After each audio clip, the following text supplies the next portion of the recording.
Hello, this is Phantom Electric Ghost. Hello, I have do Dara. you hear me? Yes, I hear you. I have Dara Moss on the line. Yeah, it's Dari Mos. Darya Moss. Okay. Um, yeah, so we're going to start the interview. So thank you for being on the interview indie artists from around the world. We've interviewed artists, musicians, and actors. And so you're primarily a photographer, right? Yeah. I do music too and few other things, but I'm mostly doing photography. So I'm gonna go through some questions, but I was looking at your website, so I might ask you about some of the pieces on your website, but I'll kind of go through, um, like when did you first get into photography? How did you decide that you wanted to be a photographer? So when I was 15, my mom and me, we moved to France. And at this time, I was not speaking French yet, and I kind of didn't know what I'm doing. It was a completely different world for me, and so photography became as a voice of expression for me, as I couldn't speak to people, so it was like my way to express my perception of my new reality. So yeah, I was 15 when I first started. So what kind of camera did you start with? Oh, it's really funny. At this time, I had a Nokia. I don't remember exactly what type, but it had a 2 megapixels camera. So Hmm. I started with that. And I was photographing people on metro, like mostly street photography and like landscapes, architecture. And after that, I got my first MacBook. So the quality was a little better than the quality on my phone. So I Hmm. just started to bring my computer everywhere with me, and I was using face camera to photograph. Oh, you're using an Apple laptop camera to do the photography. Yeah, I believe it's named uh, Face Booth or Photo Booth or something like that. It was Okay. pretty funny. And yeah, after that, I had my first iPhone, so the quality became a little better. And Hmm. after that, I finally got hold of a Canon 550D that I still have and that I still use. So I don't know how much. So do photographers primarily use digital photography now? People don't use the old classic film. Everything's digital. Yeah, I only recently started to discover 35 millimeters, like probably 4 or 5 years ago. I got an Olympus Mu, which is pretty good automatic camera, and it uses 35 millimeters. So I do both now. I do film and digital. Which But one do you? Which one Which one actually do you prefer, or does it matter? Do you have uh, any preference toward like film or digital, or does it kind of depend on what you're trying to do? yeah, I like both. It really depends because film photography for sure has a feel into it that like can be found with digital photography. So I really like it. But after, as I don't have my own lab, Film. so I have Yeah. to go pay to get my film developed. So it Yeah. adds fees, and so of course I prefer digital because it's easier. I can take as many photos as I want. It costs nothing, and like I can always delete, or I can always save photos and come back 3 years later to rework them and like manipulate them in a different way. So yeah, I prefer digital. Yeah, it's interesting because I'm in my 50s, and I remember when when I was going to college, the photography students had to like learn how to use labs, as part of what they were doing, because that was kind of part of the art. Um, was learning how to actually potentially, have your own lab, Yeah. or be able to like do the manipulation or the artistic interpretation of the photo through how you use the lab. But now because of the laptops, all that photo, post photo manipulation, or like what musicians do with digital audio workstations, you guys do with Photoshop and other tools. Yeah, Um, exactly. Now we go to school to learn how to work with Photoshop and yeah, Lightroom. yeah. So do you have to take classes? Well, I guess you're not doing the lab work, but I guess if you ever decided you wanted to get really deep into that, you'd have to like understand how that lab work is being done. I guess if you wanted to go that way, that's kind of like what musicians get analog recording gear, and then they have to learn like recording engineer techniques. um, Yeah. but yeah, it's interesting. So you started when you were like 15, and then you've got your first cameras. You're using an Apple. Now you moved into some like more professional digital cameras. What type of photo manipulation software do you use for like post processing? So I never went to school, so I never learned how to use Photoshop or any of these applications. So I just downloaded Lightroom, and I found it actually pretty easy to use without like going to school, or like if I had any questions, I was just Googling it. And so yeah, I'm only using Lightroom. I never use Photoshop, and for what I'm doing, I don't really need other than Lightroom because I'm only manipulating like. The light, the contrast, the colors. So I don't really need like all the All the like, other stuff. Yeah. complicated Okay. things of Photoshop.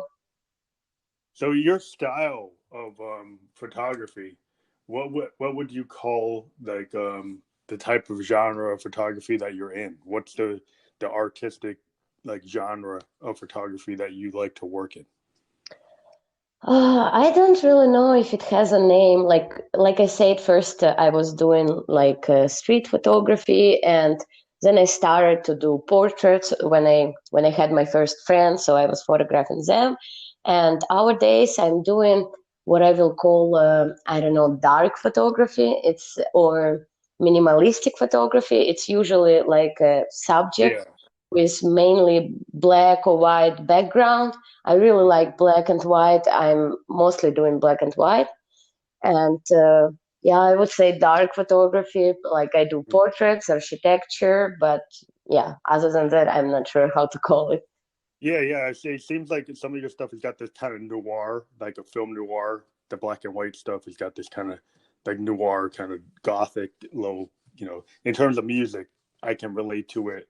In terms of like film noir or like gothic or kind Yeah, of. yeah. In terms of music, I would say, yeah, I really love music. I'm very passionate by it, so it's easier for me to actually call my photography in terms of music, like you say. So I would say punk, gothic, new wave, underground. Yeah, I feel some new romantic vibe, like kind of like if you think about like Joy Division, New Yeah, Order, exactly. Depeche Mode. I get that kind of feel. Because I was looking at like some of your delicate situations on your site, and I really like. There's a really interesting kind of purple like color to like power lines, and you've got some power lines, and you've got this really unique like shadow and light. I like the shadows and the contrast of the shadows and all the wires. How did you come about? I think. Do you know which photo I'm talking about? Are you On your, talking about the photo with I think the woman and the scarf and mountains behind? no, no. It's like is this utility lines like power Oh, lines? I see. Yeah. It's So yeah. It's kind of purple and black.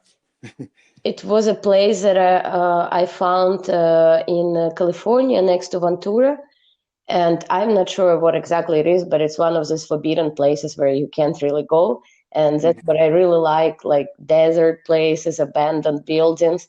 And when I saw it, it just really inspired me. And first, I started to work on it in like black and white, like always. And then I figured that like it needs some color to it. And this purple, I really like it. So I guess it just Yeah, happened. being a new wave, like I'm a synthesizer player. I use modes and stuff like that. That feels like a good cover to an album.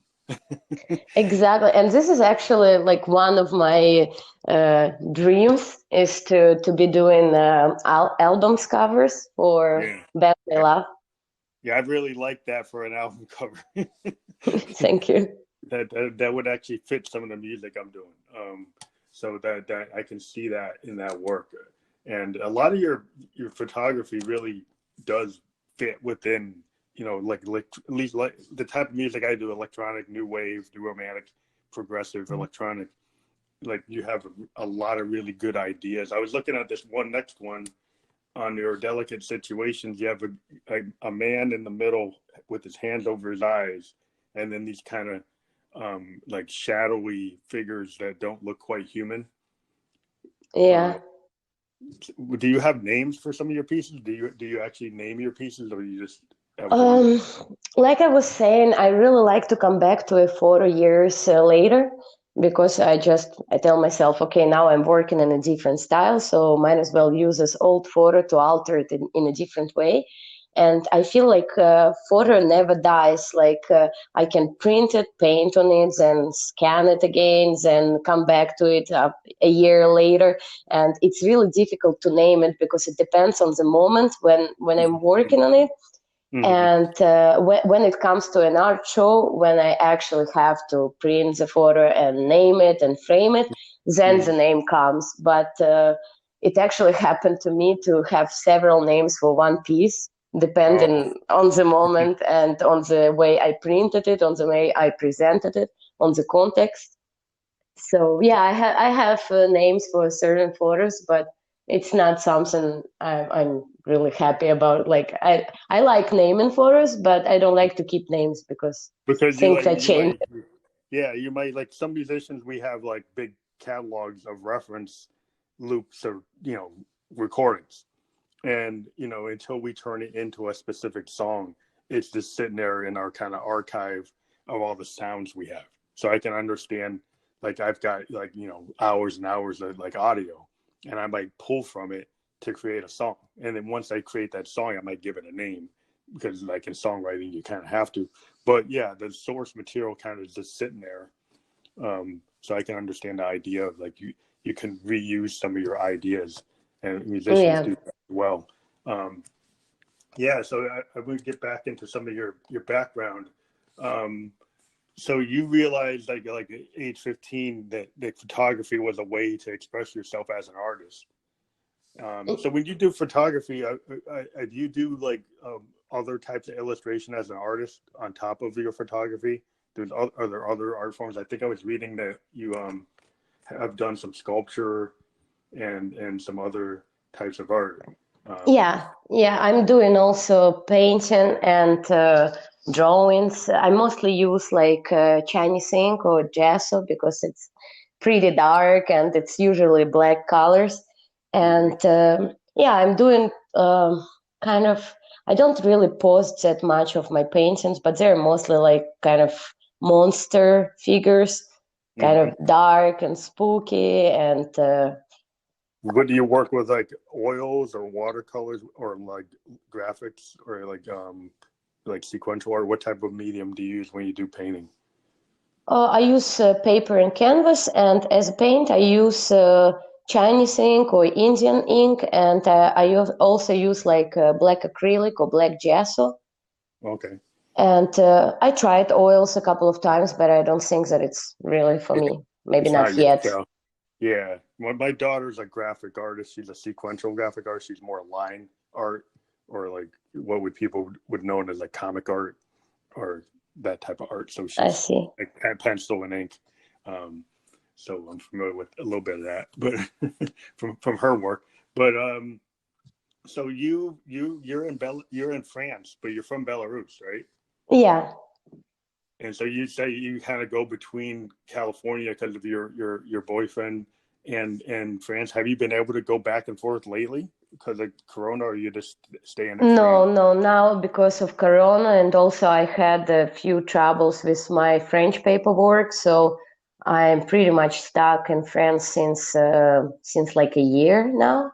Mm-hmm. And I don't know where it's all going because it's difficult now to work on my papers because everything is like Shut slowly down. moving here. But Yeah, everything's also, slow. Right? Even if it was fine, I don't imagine I can go to United States now with Corona. So we are just like being passionate about it and seeing what's next. Yeah, so that's hard. Like, yeah, my wife's from Barbados, and we had her mother. We were going to have her visit, and now because of the way Corona is, we can't get her to visit. So yeah, everything's hard to do. Yeah, it's pretty Internet. hard. Um, yeah, so you really are kind of self-taught, right? Because you with the schools you went to, you in your bio, you say it didn't really have anything to do with your art, but you kind of found your art outside of your studies, right? Yeah, I guess it has something to do because, of course, it like made me who I am now. Like studying philosophy, Mm-hmm. it had an input into my art and the way I'm seeing things. And I found that ever since I finished my studies at Sorbonne, now describing a photograph, for example, when it's a show or a competition or something, became way easier because now like. I Mm-hmm. operate better with words and like I can go deeper into explanations, and it definitely helped. To help you. And So yeah, you also went to a theater conservatory. So did the theater work help with the visuals in terms of like yeah, figuring out how yeah, you want to map out a project? Because a lot of the things in theater, it's all kind of like figuring out like how it's going to flow on stage. So I would think that music tends to use theater too. A lot of times we'll visually think about something that might be more cinematic and then translate it into music. So I would think you can take like cinematic concepts or theater concepts and put them into photography as well, because it's really aligned. If you're working out some kind of overall sketch of what you're trying to do. Sometimes people do what they call them when they're planning out movies. They have the actual like artists will draw out like in like panels like what is actually going to happen. So did that type of theater background help with your art? Well, theater helped me to write because, like, I'm also doing videography, so it of course helped me with that. Also, learning how to act is helping me to see how to talk to my models when I'm doing photography or videos.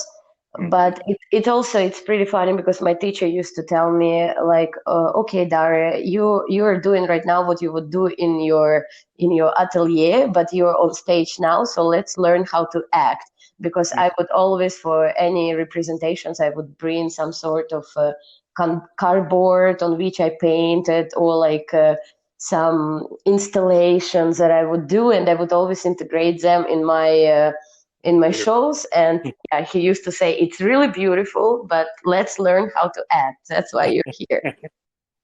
Well, it's always. I think it's cool. Like I think I was trying to get to the word storyboard. That like in theater and some in movies, especially in TV and like videos, storyboarding is a big part of like being able to relate like what it's going to be. So I Yeah, think being able to have that kind of skill set helps. I think when you're doing your work. yeah, So and yeah. Go ahead. also my work helped me in theater because it would never be a problem for me to like build a mask or find a costume for a play, or like do a poster, for example, for a show and things like that. It was always a dialogue between my work and what I'm learning to do in theater school. So I was looking on the YouTube link you sent, and you have like music videos. Are those for bands or music projects that you're working on? Are those integrated with music, or are they for other artists? So I did a couple music videos for other bands, and I think it's good for me because I'm kind of learning, continuing to learn how to make a video.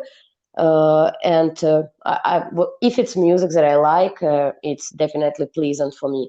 But most of my videos are for my music because there is just not enough bands around me that Mm-hmm. that are my friends for me to make a video for their music. So it kind of, my passion for video just pushed me to make my own music. Oh wow! So a lot of times we do talk about, this show primarily interviews musicians, so I'll kind of seg into that from your revelation there. Um, so when you record music, what instruments do you use? Do you use like the primary method today? A lot of people use digital audio workstations, or do you have like hardware instruments? How do you record your music? So it's all pretty raw and it's at the level of a garage band. So Okay. I basically don't really know how to use any other applications, and I never started to learn. I'm just kind of fine at the level I am, but Yeah. I never use like digital instruments. I have a piano, accordion, guitar, harmonica. I So you don't record know, acoustic marimba. instruments. So you Yeah. take acoustic instruments and then you put them into GarageBand and then compose with that. Exactly, but also a lot of times it's my project. The name of it is One Famous Whole, so it's kind of an inclusive project for all my friends. And at the beginning, it all started because I was like just pulling out my phone and starting to record when we were like just hanging out all together. And someone will start to play guitar, someone will sing, I will record that, and I will come back home and I will be like, okay, what else does it need? I will do a little harmonicas, then I will mix it a little bit. Then I will be like, okay, what video do I make? And then there is a video, there is a song, but who is behind it is like really difficult to understand because it might have been some noises of the cities that one day my friend recorded and sent it to me. Then it might be like me recording a friend of mine playing guitars and me a year later singing on top of it, and that's how a song is uh, like happening to be. Well, I think that's a great process because if you think about it, like in the history of music, a lot of progressive bands, they have like all kinds of ways of recording. They used to go like Yes was famous for doing field recordings. They would go out into a forest with a tape recorder and tape the forest, you know, Okay. and then you had, they would go and use like tape loops. They would go and pull like have people just speaking, like bands like Pink Floyd would go and get audio tapes of people just reciting lines and then inserting that into their work. So I think in the history of like electronic music, there's a lot of experimentation that is very consistent with what you're doing.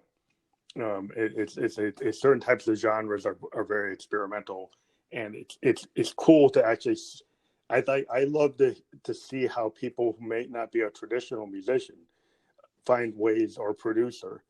I think that's where it's really interesting in music, where people do things that are not as standard. I think that when people go and take art and kind of do look at it as an artist and not just a Yeah. musician, you Yeah. kind of Exactly. cross genre. You're taking photography and your love of that art and kind of mixing things together, and I think that actually creates very, very interesting results. And I do Yeah. appreciate the music I've watched on your YouTube. It's very good. Um, Oh, thank you. In this regards, I'm pretty inspired by the artist Daniel Johnston because that's what he was doing. He would just record himself tokens and his mother tokens and all this on tape recorders, and he will play songs and he will draw himself the album cover. I find it pretty cool. yeah, Pink Floyd was famous for doing that. Like on I Wish You Were Here, and they did it on a bunch of other types of recordings. I'm a big purveyor of. I use a lot of analog equipment that I have to kind of record with hardware recorders rather than digital stuff. So I'm using like they're similar to acoustic instruments because they're not digital. So you have to kind of capture them in the way that you would capture an acoustic guitar or a saxophone. You have to kind of directly record them. So I like the idea that you're taking all these different inputs and creating its art. It's Yeah. really interesting. So who would be your other influences? Like if you someone was trying to relate your music and understand like what genre or what other musicians you just mentioned were you inspired by, or you can kind of pick up reference points in your music. Um, in my music, I feel like it will be offensive to these musicians to say that they're my references in my music. but I really love Bauhaus and Joy Division. Yeah, I really like modern Belarusian and Russian post-punk bands like Motorama, Молчат Дома, Super Bass. And I really like everything that is like dark wave, Susie and the Bunches, The Cure, of course, I yeah, adore, and uh, well, the list can be really long, but someone that comes on my mind is David Lynch because he is making music our days, and it's yeah, pretty weird what he's doing, but I really love it, and it's pretty noisy and odd. Like you don't really understand what's going on. Sometimes there is no even lyrics, but just some sort of weird sound. And what I love in his personality is that he's doing also like and photography and the videography and the sculpture and the painting and also music. And so his music makes him like how to say not only a musician like you mentioned before, but also an artist, and we can hear it and feel it in his music. So yeah, it would be yeah. a big reference too. Yeah, Joy Division is a big influence on me as well. I mean, I in Bauhaus, being an electronic musician, like I like the kind of gothic new romantic sound they had, because it's like the late '70s and it's like post punk. It still has a punk aesthetic, but then it has this kind of new romantic gothic vibe that you end up hearing, in the Cure later, in Depeche Mode, and even in New Order, which they became. That kind of vibe, and I can kind of see your photography represents that musical vibe. I can see it, I can hear it, because I'm a big fan Oh, of that stuff in the first place. totally. Sometimes Um, people ask me if I'm inspired by a certain photographer, and it's like I can't really say because I'm inspired by certain musicians, but not really by other photographers. It's like I feel like there is a strong, how to say, relation between the music I love and my photography. It's interesting. I was watching a documentary on George Martin, who's the producer of the Beatles, right? And when they asked him about like the whole kind of sound that he had for the Beatles, he said, "Well, you know what? I could have just took the Beatles and recorded them the way they were recording in Berlin, but that would be like a Xerox of their sound. What I decided to do is think about it as like Monet or Renoir. Think about it like an expressionist painting.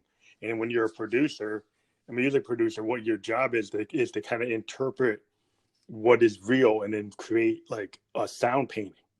And like Yeah, every great producer actually takes the sound that you get in reality and molds it to become like this non-reality that is a sound painting. And Hendrix used to talk about that as well. So yeah, this idea that sound can be visual kind of has its roots in the '60s between like Hendrix and Warhol and George Martin. It had these ideas that kind of created that the form of pop music that we still have today. The idea that it's like you can interpret the sounds and make them visual in yeah. terms of yeah. So I get that. And what is interesting is I noticed too that all the bands I really like, that their visuals are actually pretty good too, because somehow they just met the right person to do all their visuals. And like it's interesting, just like for example, Depeche Mode, the person who does all their like videos and everything is Anton Corbijn, which I really like, and he's the one who did Control, the movie on the life of young Curtis and Joy Division.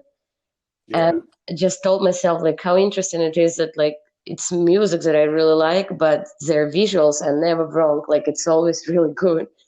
Yeah, it seems like they found that kind of linkage during that time period between the visual artist and the musicians, kind of like were tied together. It kind of goes back to the Warhol factory, in the Velvet Underground. Yeah, exactly. What was the idea? Like Warhol was in tune with what Lou Reed was doing, and then Yeah, suddenly they had this synergy between the Velvet Underground and Warhol's work, and it just became this like, oh wow, it's cool if you can do that. So I think a lot of these bands they were inspired by like what Warhol and Lou Reed did, with the Velvets, and I think they tended to look for artists that fit their, you know, Mm-hmm. their sonic visuals. Like I think all these bands had a kind of idea of what their sound painting was, and then they kind of drew artists that were drawn to their sound, and then kind of represented it in a good way. And it seems like that kind of synergy happens. It's interesting. I actually met an artist named Turnabello that did one of my projects, and he had this kind of synergy with what I was doing, and he had this MC Escher kind of black and white MC Escher kind of psychedelic thing going on, and we were Mm-hmm. kind of in sync. And when we put that, he worked on my album cover from like 2017, and the visuals all kind of tied together with the music because he really listened, and it represented like what was going on. And when you have that kind of synergy with an artist, it's really cool. So I can Yeah, it's very imagine that, neat. yeah, that's what happened with Joy Division and Depeche Mode and all those bands. I think that's what happened. But Yeah. uh, so have you done like gallery shows with your work, or has everything been online, or have you had physical gallery shows? Yeah, well, at the beginning, when I was just starting, my shows were happening at the cafes and bars, restaurants in Paris. And then when I met my boyfriend, who is from California, like we mentioned, and he has a gallery in Santa Barbara. And so that was my like first real gallery show. Mm-hmm. And yeah, so ever since I did a couple shows with him or alone, but at the same gallery. And then I met people who have uh, galleries too, and so I was a part of a group show once, and in 1 month I have my own show here in south of France where I live now. Oh wow! Yeah, if you have a link for that, we can include that on the podcast. If you've already got like the like a link for it, so we can put it on the podcast to Yeah, let people. sure. Yeah. Well, it's Yeah, in French, but yeah. yeah, it's fine because this goes worldwide. So the people who see it, who view this in all over the world that know French will be able to get to it. Great. um, so, and we can always just say in English what the link is, and then people will know. um, yeah, it's interesting. So, is this all going to be? Is this going to be a physical show or like a virtual show? Given what's going on with Corona, Oh, a you physical actually show. physical. Oh wow! So you guys are able to do physical shows in France now? Because like in the Not U.S., some places we're still kind of locked down. Yeah, not yet. Right now, all the museums and all the galleries and cinema theaters and theaters, everything is closed. Music venues too, unfortunately. But apparently, starting in September, everything will be open again. Like art galleries and museums will open. But we are not sure yet because right now the situation with Corona in France is pretty bad. So I don't know if things are going to change. It was pushed back again. Yeah, that's been the problem. So, is there an alternative to do something online? Does the gallery have an option to actually put it online, or is it only Yeah, physical? this place where I'm doing my show in September, they have already posted my photos online during the French lockdown. Mm-hmm. So yeah, the show is visible online too. Yeah, because my daughter's part of like a art collective called like Artivism, and they've been doing all their shows were supposed to be like in Boston because we're like near Boston. I'm in the Northeast, New Hampshire. It's close to Boston, and like every show she was supposed to have this year has been postponed, but everything started switching to online, and they actually did like a full like online through like Zoom. They did like a Zoom meeting and had all the artists on talk about their work for like 2.5 hours, and then each person had their art up, and then they got to speak to it, and it was pretty cool to actually see that carried off. Is there anything like that thought of it that you might be working on in the next couple of months? Has anybody like proposed something like that to you?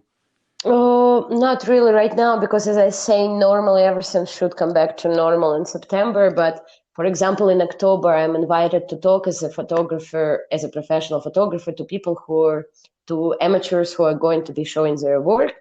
And if ever it's not happening, I imagine that we are going to do it probably like your daughter in Zoom too. Mm-hmm. Yeah, But it was cool. Yeah, I think you guys in Europe have done a better job than we have with Corona. Um, yeah, a yeah, little we it's still pretty bad, but it's a little bit better than in US. yeah. I think we've got some issues because like we can't even get anything on the schedule till like 2021. Yeah. But so it's interesting.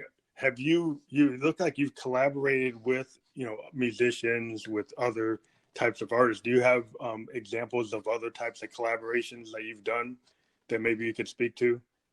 I know Oh, you have them on your YouTube channel, but is there other like collaborations you've done with like other artists that you're working on or have worked on? well, the most recent one is with a band named Cobra. And I just ran into them on Instagram. I don't know, they might have like just been on a hashtag I was looking at or something. And Mhm. I listened to their music and I found it really good. And they didn't have like a video, or it was like some sort of visuals, like repetitive, but not a video. And so I contacted, and no singing too. And so I contacted them to ask if they will be up to collaborate. And they say, yeah, sure, we can send you this piece of music you like, and you can do like you can try to do something with it. And I really felt for this music, like I really loved it. It's the last video I have on my Instagram. And so I wrote the lyrics, I sang on top of it, and then I made a video for it. It's a video where I did a juxtaposition of me walking away with an old footage I had of a Oh train. yeah, I viewed that. It's really good. And I don't know, I really loved it, and apparently they liked it too. So it was pretty funny because it was really fast. Like I just saw it, and I was like, "Oh, guys, I like your work," and they're like, "Okay, do whatever you want." Do you think you're gonna do more with them, with Cobra? Yeah, they gave me two songs actually, and I only worked on one of them. So yeah, I think potentially I will be working on the second one as well, and then we will see. It depends also how they feel about the second one. For right now, they like what I did, but we will see. So, like, just a question: if that really took off, would you actually, get with them and actually join the band and do like a joint performance? Um, I don't think so because we didn't really like we didn't talk about it at all because I'm in France or in Mexico, and Mm. I Yes, mean that would be hard to do. I don't know if they're actually searching for a singer or if they're planning on just staying like Yeah, instrumental. But I would definitely love it to happen. I just don't know how possible it is, especially now. yeah, you never know. Like, sometimes the things are kind of based on if something really blows up in terms of it gets really, really big, then that opportunity becomes like it just kind of happens because something really people really tune in on something, and then if that chemistry really works, then it can happen. But you never know, because of Corona, it makes things like that harder. That where before that might be easier to do, but with Corona, there's all these limitations, so that type of collaboration might be limited to just Yeah, be exactly. due to video. But the video work collaboration is still vital. It's cool. I would like to see like I did like that video, and it would be cool to see like what the next song comes out to be. I think it's pretty. Yeah, we will see. But yeah, if for example I was in California right now, it would be a little bit easier if there were no corona and I was in California, and maybe eventually we would talk about probably seeing each other and trying Yeah, something yeah, out. yeah. It's like once But we we never yeah know. yeah once if we can get a vaccine that works, then everything will will start to normalize. But they're saying that could take like 2 years. Re, Yeah, yeah, looks pretty bad something right that's now. something that's safe. Whether or not we the first ones to come out, we're kind of worried in the U.S. that they just kind of push. They'll just put anything out, and we're like, I don't know about that. Yeah. So we're like, okay, well, I don't want to be a guinea pig. Um, so yeah, there's a lot of things going on. So I see that on your Instagram, you are doing a fundraiser. Do you want to talk about the fundraiser you're doing for your country? Oh yeah, sure. So it's a fundraiser to help the victims of police violence in Belarus, my homeland. Yeah. because so we have this dictator there since 26 years, and he just keeps electing himself on his own. Like, people definitely didn't vote for him because we had an alternative vote platform built by Honest People Initiative, where people could say for whom they vote. And so he didn't get like even 20% of votes, where while he said that he got 80. Yeah. And people just can't stand it anymore because it's just no longer possible. And so they got on the streets, and first thing, it was army and police started to just arrest them and beat up like one person, like 10 policemen will beat up one person with sticks, and then put them into a tiny little room, like 100 people in this room for 2 days with no food, with no water. People were like really just passing out. A lot of people actually died Oh, because of this horrible violence. Like, women were raped by policemen. It's really, really horrible, really. And yeah, like, if people can donate, because all this money will go to help the victims and to help people who, because actually we have like 80 people who just disappeared. No one knows where they are. So people need lawyers and all sorts of help. Plus, people who are on strikes right now, as they're not working, they need money too. So that's what it is for. Well, I understand that because of like different type of movements going on in the U.S. We have the Black Lives Matter movement, Yeah, of course, I think. that we have some kind of we have an understanding that this type of police violence is not acceptable anywhere it happens, and the kind of disappeared kind of thing reminds me of like Pinochet and what was going on in Chile. So yeah, I've always been a big activist. I was in Amnesty International in college, and I do like to support causes that I think are just. So what you're doing here is very just for Belarus. So we're going to include that link on the podcast. And we're doing a blog article on our GoDaddy site as well. So we'll actually have a link to there. But our physical podcast actually has the ability to support links. So it will have this link on it, and we'll describe what it is. So Great, thank you. we'd like to help you with that because we think that social justice is important. We know some people only want to talk about art, but art has an intersection with reality. And sometimes reality is politics, and sometimes it's like issues. So it's not a big issue to me to support that. Um, Yeah, I so guess like even people who don't really care about what's going on around, it still affects them. They just don't assume it. It's like it's impossible to be not political or whatever people say. It's like what is going on in our world, it affects everyone. And it affects you even more when it's your own country, not because it doesn't matter what's going on elsewhere. It's just because it's there, it's your people. But I don't imagine that it's possible in any way, especially for artists, to not to be affected by what is going on, and what is going on is necessarily dependent on politics. So yeah, that's interesting because just to go off on a little side note, my daughter was work in this art collective that's called Artivism. So they're about art and activism. So they call themselves Artivism. And okay.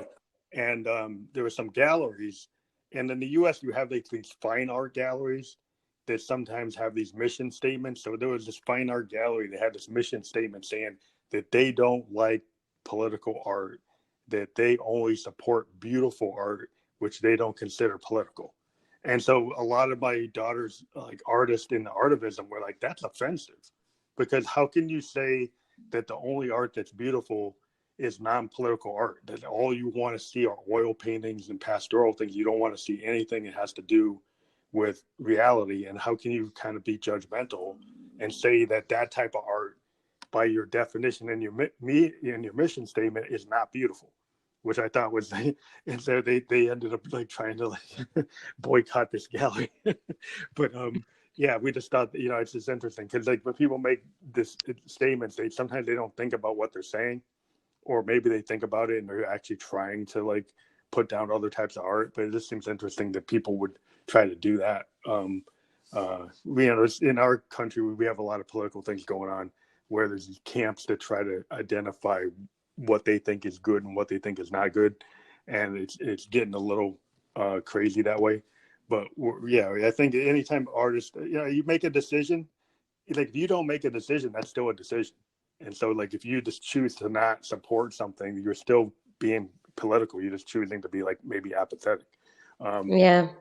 So I think, yeah, it's interesting how people do that. But yeah, we're happy that you're on the program. We really appreciate your art. We're always trying to interview people that intersect with all types of artistic capabilities. We've talked to actors, we've talked to, musicians, painters, photographers. So yeah, we're glad that you came on the program. This is going to go out on our network of 11 podcasts. We're on Spotify. We're actually part of Spotify. Anchor FM is a Spotify company. So there'll be a Spotify version of this podcast, an Apple podcast version, and a Google Play version. We'll send you the Apple and Spotify links as well as the Anchor FM link. And on our Instagram, there is an integration between this podcast and Spotify. So we will create a highlight that will go right to the Spotify version of this podcast on our Instagram channel as a story. And you can share that if you want to. We'll send you the links. And Okay. yeah, we're happy they're on the program, and we're going to help push your art, because that's what we like to do, is give artists a chance to have a place to talk and Yeah. push them. Thank you very much. I'm happy to be here too. Okay, thank you for being on the program. Thank you. Goodbye.